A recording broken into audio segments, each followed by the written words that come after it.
Good evening. How's everybody doing tonight? Good. How many more weeks?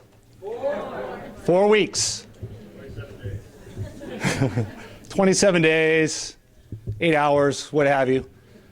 You guys will be on the line out in Hopkinton for a great day. That's the big thing that we're looking forward to this year. We're gonna have a great event for you. We're all working really hard at the BAA to make sure that this is obviously the best Boston Marathon ever. And then tonight we're going to try to get you prepared for those last 4 weeks and try to get you ready to go through the taper phase, get prepared for the race, and some of the things to look forward to on Marathon weekend. So I'd like to start with Tom Grilk, our Executive Director here at the BAA, who'd like to say a few words to you. Tom?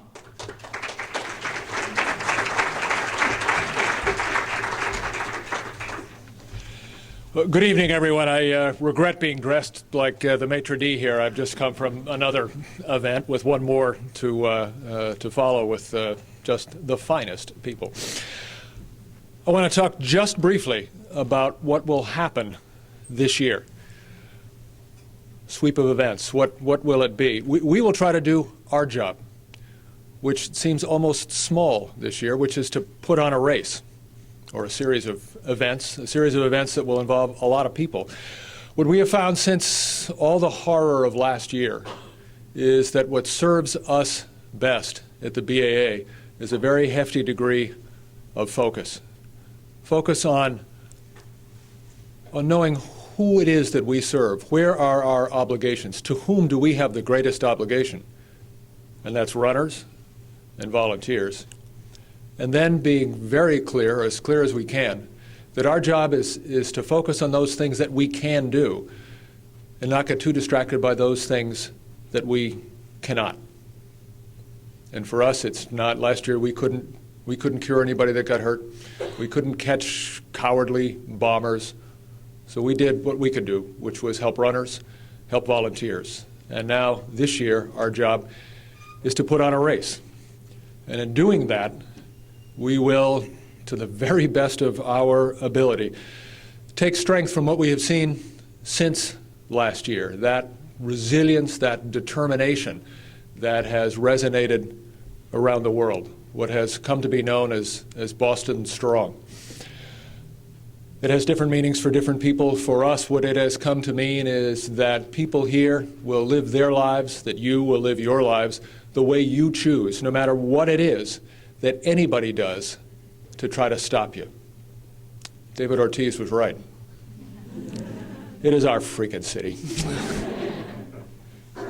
And nobody is going to take any crap off of anybody. So what happens this year, instead of just having a race to put on, we have some other things to focus on, but still focusing on the things that we know how to do. One that we know probably the least about starts on the 15th of April, the one-year anniversary of last year's tragedy, when there will be a very large tribute event, largely it's sort of an invitation-only event, probably a couple of thousand people generally invited through the One Fund community and the hospitals, the first responders, and others that will pay tribute to and show respect for everyone who was so profoundly affected or performed so heroically last year. And as we get further into the week, we will have our traditional 5K race. It'll be on Saturday this year instead of on Sunday because of Easter.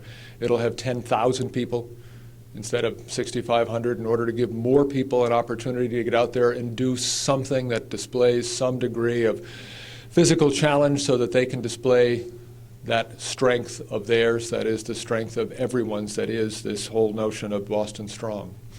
There'll be about a 1 mile tribute event on that Saturday, a run, walk involving survivors, family members of theirs, caregivers of theirs, first responders, public safety officials. Once again, designed to give people an opportunity to get out on the road and display that resilience that has been so powerful since last year, and along with a couple of other events that we normally do, the kids relay, the 1 mile runs out at the marathon finish line.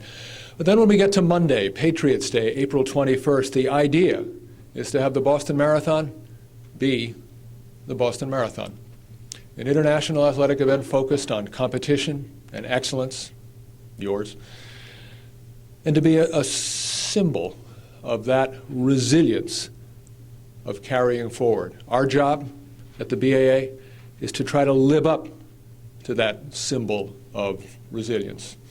That notion, Boston Strong, has been a rallying cry. But like so many rallying cries, it is something that envelops a truth that sustains us all. And in the case of this one, as in the case of most powerful truths, it's a real simple one. People here don't give in, ever. They didn't last year. People who ran last year didn't. The people who responded didn't. None of you did, or you wouldn't be here this evening. It is that simple, enduring truth. People here just don't give in that will be on display next year, next month, on Patriots' Day. And it's that that is the strength of Boston. It's that makes everybody, all of you and so many others, Boston strong. And we'll do our best to give you a place to do that in a way that you can be proud of. Good luck to all of you. Hope it's a good day.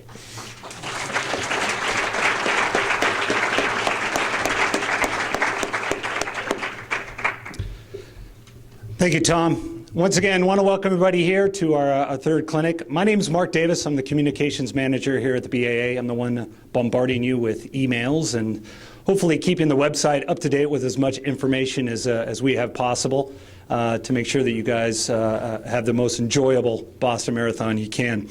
But this is about training. So we're going to try to make sure that we get you ready for the next 4 weeks. There's still a lot of time, but you need to make sure that you do this right and get to Hopkinton on race day prepared. So to take us through some helpful hints and tips for tapering for your marathon, I'd like to introduce our head coach of the High Performance BAA High Performance Running Team, Terrence Mon.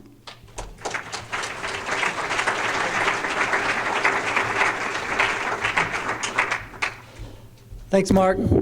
Wow, we got a lot of people in the house tonight.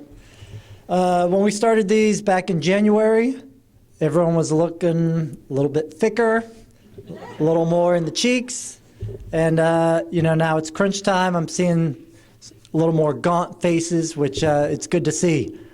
It means you haven't been skimping on those long runs. That used to be my coach's test. Early in the season, it'd give the old pinch of the cheek. Fella, got to get back out and start training. And come race season, if you couldn't grab too much, it means you were ready to go. So what we want to go over tonight, obviously, is, we're a month out or so. And the biggest thing, I think, with every marathoner, whenever I give clinics around the country, is, it's coming up into this last 3 or 4 weeks. What do I do? How do I adjust my training to get in everything I need to? But man, I'm really tired. And when do I rest? Unfortunately, you don't rest until Monday afternoon after you cross that finish line. So I think we start there, and then we can kind of build into how do we maximize our performance, because that's what we're really trying to do here. All right. Mark, what am I doing? There we go. Perfect. Okay. So when we talk about training, and I think most everyone got sheets on this, so we can kind of follow along with your sheets, bring home with you. Any questions we have, we'll leave to the very end of the clinics because we have a lot of material to go through. Training, I break training down into 3 things. We talk about our training intensity, our training density, and our training volume. And what we mean by that is these are the different stressors we have on the body that we look to when we're building out training programs, whether you're following one of your own making or an organized schedule. Normally they follow into these patterns of how much volume are you doing, how much intensity, and how much density. So when we all start to get into this point in time in our training that, the last long runs are coming up, whether you did a really hard one this past weekend or you got one coming up in the next weekend, what we're looking for is how to maximize all of these little things so that you get everything that you need to, yet still don't overdo it or underdo it. So when we break down the program in this last block, we want to keep those 3 things in mind because those are the biggest stressors we have in the body. So training intensity, and what we mean by that If we do interval training, that would be, what we would consider. If we do marathon pace or half marathon pace or 10K pace running, those are things that we call intensity. Anything that's kind of above that, 75, 80% heart rate if we go off of heart rate, or above marathon pace if we go off of that. So that's what we're talking about with intensity. Training density. Now, a lot of people don't really pay attention to this or, think of that within the scheme of their training program. But the density is what I call kind of like how many hard efforts do you have and how close are they together? So in a normal program, let's say for marathoners that I deal with, our density looks like something like this. They may have a hard session on Tuesday. It's an interval workout. On Friday, they may have a tempo run. And on Sunday, a long run. That would be a hard effort. So the density in that week basically looks like they have 3 hard sessions in a 7-day cycle. So the density would be the space between the hard workouts. For general public, it may be how many runs do I do in a week? How often do I do a long run? Is it once a week, once every 10 days, so on and so forth? Or how many, like I said, how many sessions are we getting in within that cycle of training, so to speak? And then the last one is, training volume. So your weekly volume, the volume within your interval training, the volume within your long run. So maybe, you've gotten to the point where you've built that volume of your long run up to 20 miles, 18, 22, 26 for some people. Or the volume that I have within the intervals. Maybe I'm doing 4 miles worth of interval training, or 5 or 6 or 3. It doesn't really matter. It's just you have a concept and an idea of what you are doing. So each of those come into play when we talk about tapering and building up towards what we would call a peak, which is what we're all hoping for come race day. So when we're planning out this successful plan, we need to keep all of those in our minds so that we don't taper anything too much, because each of those are an integral part of good performance. So we don't abandon our long runs totally, we don't abandon our speed work as we come into it, and we don't abandon the space between all the work. So each of those we want to pay attention to. So I like to keep as a good general indicator, if we have those 3 factors, as a total, we don't want to get rid of somewhere between 30 and 40% would be the max that we're looking to reduce from now until race day. And we'll talk with that a little bit. So what does it mean?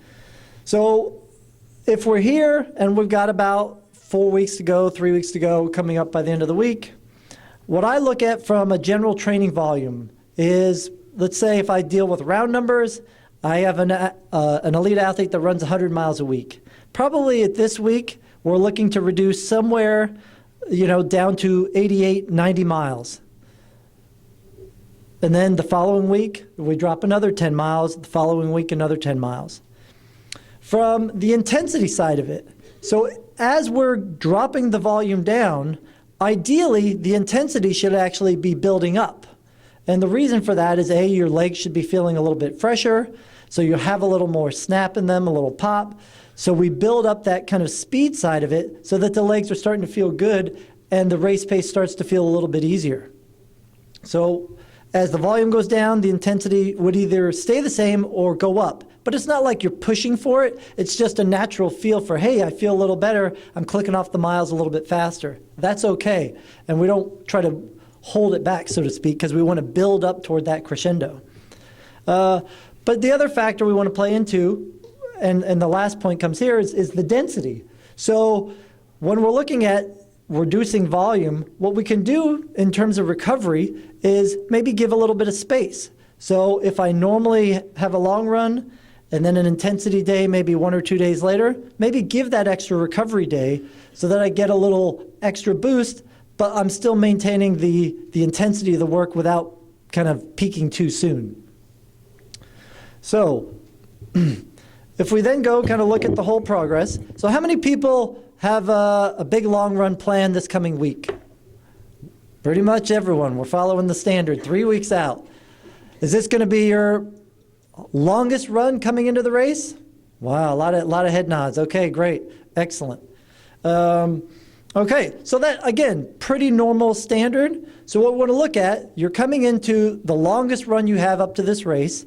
What we would then look at is, hey, coming into this long run, if you don't have it in the plan already, maybe consider taking one easy day on the front end of it more than normal, or 1 to 2 easier days on the back end of it, so that you allow to both kind of build into it so you have a really good long run, but also come out of it. Because if it's going to be that long, it's going to take a little bit of sting out of your legs, and you want them to recover.